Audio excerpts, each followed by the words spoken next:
Assalamualaikum warahmatullahi wabarakatuh. Masih dalam pembahasan sifat keterurutan, ya, kita ambil sebuah contoh. Ya, ada sebuah contoh bagaimana cara menyelesaikan sifat-sifat dari keterurutan. Misalkan jika A kurang sama dengan B dan C-nya kurang dari D, buktikan bahwa A plus C akan kurang dari B plus D. Tentu masih ingat bahwa dalam keterangan, ya, jadi apa yang bisa dinyatakan dalam bentuk positif dari bilangan yang diketahui ini. Nah, tentu ada syarat siapa A, B, C, D-nya juga anggota bilangan real. Nah, diketahui bahwa A kurang dari B itu kan dapat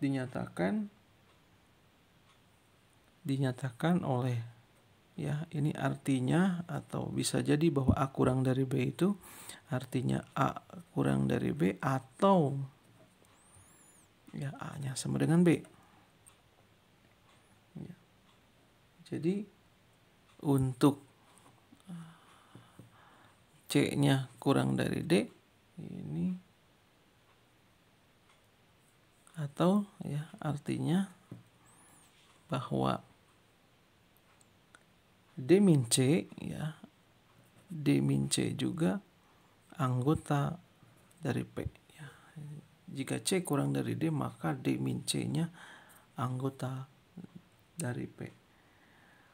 Untuk kasus yang pertama, bahwa B minus A ditambah dengan D minus C itu adalah anggota dari P. Karena ingin ada keterkaitan antara A tambah C, kemudian B ditambah D, sehingga dari pernyataan di sini penjumlahan sedikit kita akan jumlahkan. Ini akan menjadi B minus A ditambah D minus C. Ya, ini akan sama dengan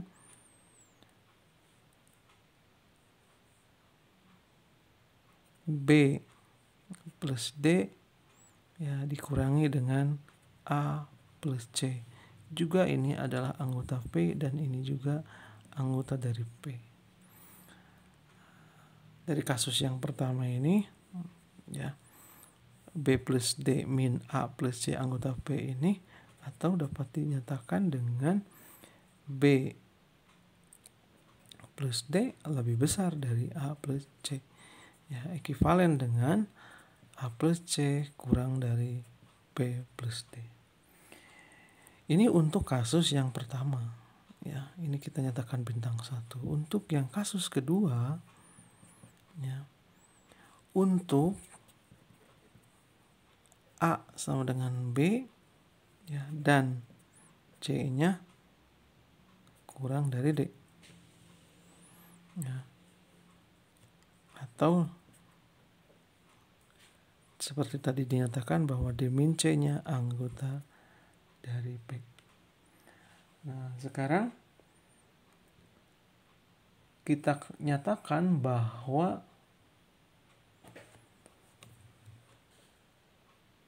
A sama dengan B itu, atau dapat dinyatakan dengan B minus A itu kan sama dengan 0. Sehingga jika B minus A sama dengan 0, apakah A-nya sama dengan B? Jadi ini perlu diyakinkan bahwa kasus yang tadi A sama dengan B itu apakah ekivalen dengan B minus A. Nah, jadi B minus A, ya kita mulai bahwa B minus A itu sama dengan 0. Ya, jadi B minus A ditambah A akan sama dengan 0 ditambah A. Ya, jadi di sini akan menjadi B sama dengan A. Ya, jadi pernyataan bahwa B minus A sama dengan 0 itu ekivalen dengan B sama dengan A. Karena C kurang dari D, maka ya A plus C akan kurang dari A plus D. Ya. Jadi B-nya sama dengan A, akibatnya A plus C akan kurang dari B plus D. Ya. Sehingga ini kita peroleh bintang 2. Ya, dari bintang 1 dan 2 dinyatakan bahwa terbukti bahwa jika A kurang dari B dan C kurang dari D, maka A plus C kurang dari B plus D. Jadi intinya di sini ada dua kasus. Ya, ini adalah kasus yang pertama, ya, dan ini adalah kasus yang kedua. Kemudian nanti dikaitkan dengan keterangan yang lainnya. Selanjutnya, di dalam sifat-sifat keturutan tentu harus mampu memahami teorema-teorema yang ada, ya, sehingga jelas teorema tersebut dapat diselesaikan dengan baik. Selanjutnya materi yang kedua tentang nilai mutlak, ya, yang tentu di kalkulus saudara semuanya sudah mengetahui apa itu nilai mutlak. Apa yang harus diingat di dalam nilai mutlak tersebut? Yang pertama yaitu jika A-nya anggota real, ya tadi kan A-nya tidak 0 itu ada kemungkinan, ya, maka A-nya anggota dari P atau negatif A-nya anggota dari P. Ya. Dari keterangan ini akan menjamin sebuah nilai mutlak, bahwa nilai mutlak itu, ya, kita misalkan nilai mutlak A itu ada 3 kemungkinan. Ya. A-nya untuk A positif, kemudian 0 untuk A-nya sama dengan 0, dan yang terakhir negatif A untuk A-nya kurang dari 0. Ya, secara geometri bahwa A itu akan sama dengan A min 0. Ya, artinya apa? Jarak dari A ke 0. Ya, jadi nilai mutlak A itu adalah jarak dari A ke 0. Ya, tentu jarak itu adalah bentuknya positif. Ya, apabila dinyatakan secara umum, ya, X minus A itu kan akan sama dengan X minus A untuk X-nya lebih besar dari A, kemudian 0 untuk X-nya sama dengan A, dan negatif dari X minus A untuk X-nya kurang dari A. Ini adalah secara geometri bahwa mutlak dari X minus A itu adalah jarak ke X minus A. Ya, jarak dari X ke A. Ya, ini dapat ditulis jarak dari X ke A. Ada teorema-teorema, ya, ada teorema yang sudah dikenal. Yang pertama itu A dikali B itu akan sama dengan mutlak A dikali mutlak B. Ya, untuk setiap A-nya, B-nya anggota bilangan real. Jadi nilai mutlak A kali B sama dengan nilai mutlak A dikali dengan nilai mutlak B. Nah, karena teorema, tentu ini harus dibuktikan. Ya, jadi hal yang pertama untuk menunjukkan bilangan nilai mutlak tersebut tentu harus diingat kembali bahwa A dikali B, ya, ada banyak kemungkinan. Ya, jadi kemungkinan yang pertama bahwa A-nya, ya, untuk kasus yang ke-1 kan bisa A dan B-nya sama dengan 0.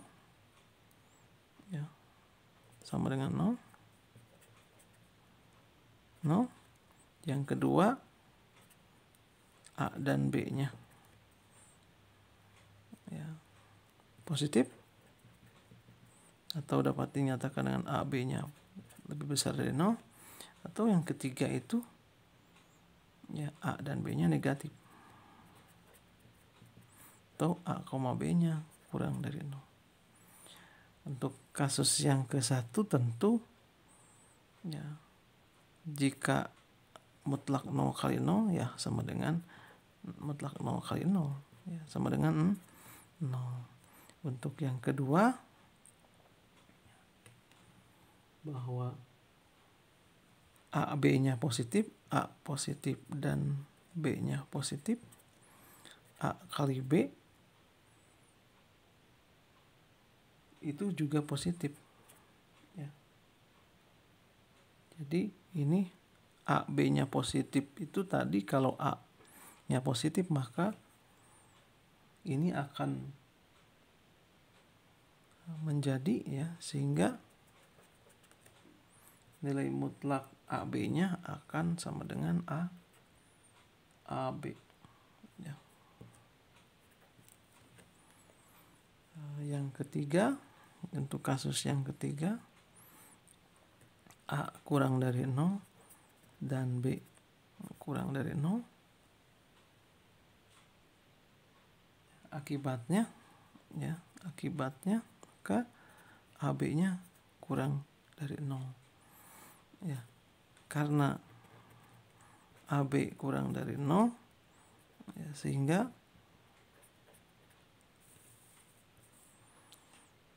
ya, ini dapat dinyatakan dengan negatif AB. Ya, negatif AB itu akan sama dengan, ya, yang pertama A kurang dari 0 di sini, jadi bisa jadi negatif A dikali B, atau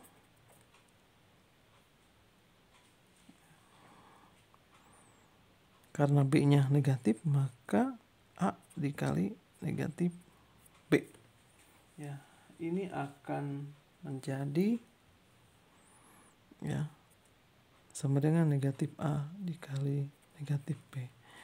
Dari ketiga kemungkinan tersebut terbukti bahwa jika A mutlak A dikali B itu akan sama dengan nilai mutlak A dikali nilai mutlak